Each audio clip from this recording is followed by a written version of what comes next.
Bonjour à tous, heureux de vous retrouver sur ce thème de l'Apocalypse à partir du commentaire que j'ai écrit aux éditions Viens et Voix dans la Nouvelle Bible commentée. Tous les chapitres et tous les versets de l'Apocalypse commentés dans une perspective évangélique pour vous édifier et vous aider à comprendre ce texte. C'est un livre merveilleux que l'Apocalypse et on en est aujourd'hui au chapitre 12. Et nous allons lire quelques versets, les premiers versets du chapitre 12. Notre titre aujourd'hui sera « Israël, le grand signe de Dieu ». Au chapitre 12, en effet, il est écrit « Un grand signe parut dans le ciel, une femme enveloppée du soleil, la lune sous ses pieds, et une couronne de 12 étoiles sur sa tête. Elle était enceinte, et elle criait, étant en travail et dans les douleurs de l'enfantement. Un autre signe parut encore dans le ciel, et voici, c'était un grand dragon rouge, ayant 7 têtes et 10 cornes, et sur ses têtes 7 diadèmes. Sa queue entraînait le tiers des étoiles du ciel, et les jetait sur la terre. Le dragon se tint devant la femme qui allait enfanter, afin de dévorer son enfant lorsqu'elle aurait enfanté. Elle enfanta un fils, qui doit paître toutes les nations avec une verge de fer, et son enfant fut enlevé vers Dieu et vers son trône. Et la femme s'enfuit dans le désert, où elle avait un lieu préparé par Dieu, afin qu'elle y fût nourrie pendant 1260 jours.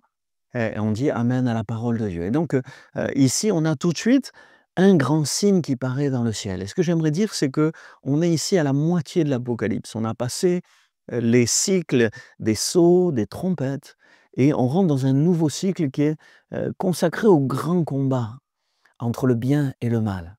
Et ce grand combat commence par un grand signe qui paraît dans le ciel, une femme.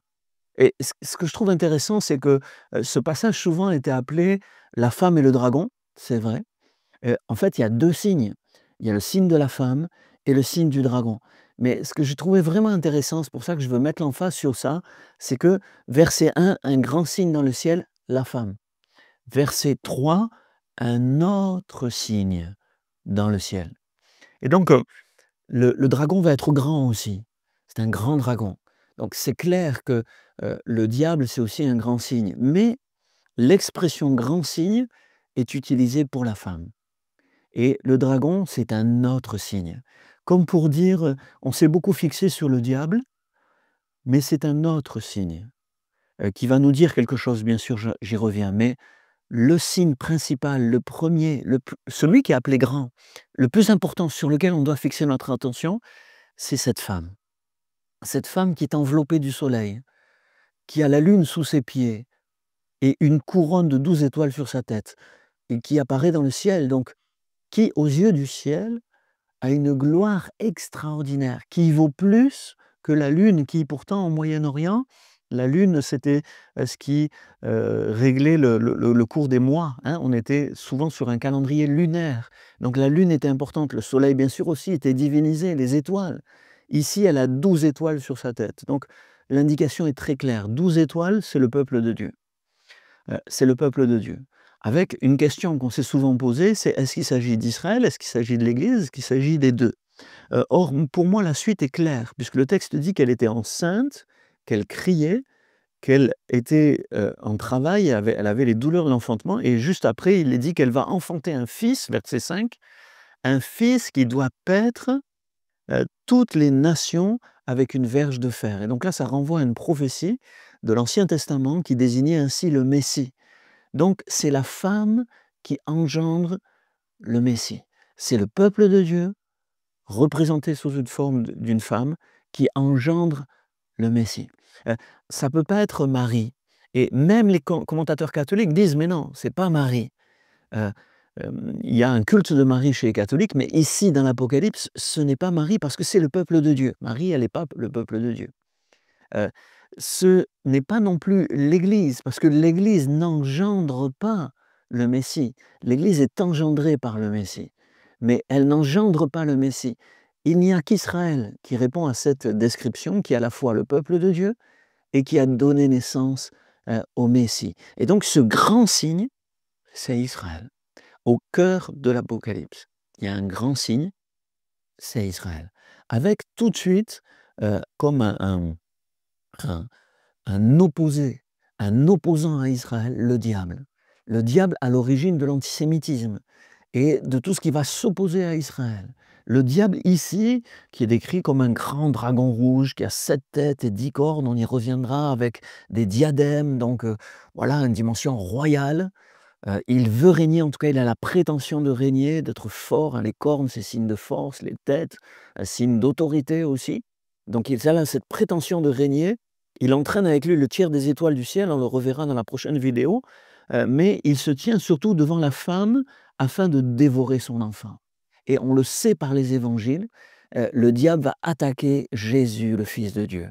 Dès le départ, par exemple, Jésus est né à Bethléem, et à Bethléem, au travers d'Hérode, le diable va faire tuer tous les enfants de Bethléem pour détruire le Sauveur, afin d'empêcher Dieu de sauver l'humanité par le Sauveur.